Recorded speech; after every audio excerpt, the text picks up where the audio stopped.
Magandang hapon po. Pansamantala po naming pinuputol ang inyong pinapanood na programa para sa mahalagang pahayag mula kay Chris Aquino tungkol sa lagay ng kalusugan ng kanyang inang si dating Pangulong Cory Aquino. Kasama niya ngayon ang ating Chief Correspondent Corina Sanchez. Corina.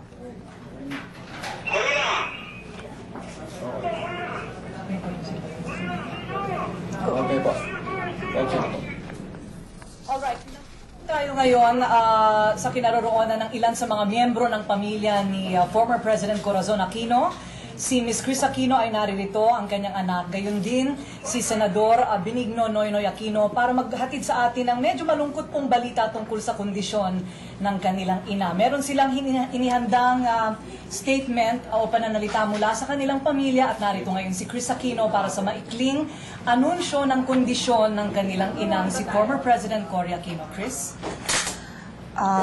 Corina, this statement we all prepared together, and it's coming from our family. Our mother had suffered from an episode of high blood pressure and difficulty in breathing, followed by fever during the week in between Christmas and New Year. Since that time, we all became concerned because of her persistent cough, loss of appetite, and her noticeable weight loss.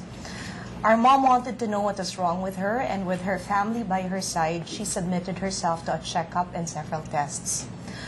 The results show that our mother is suffering from cancer of the colon.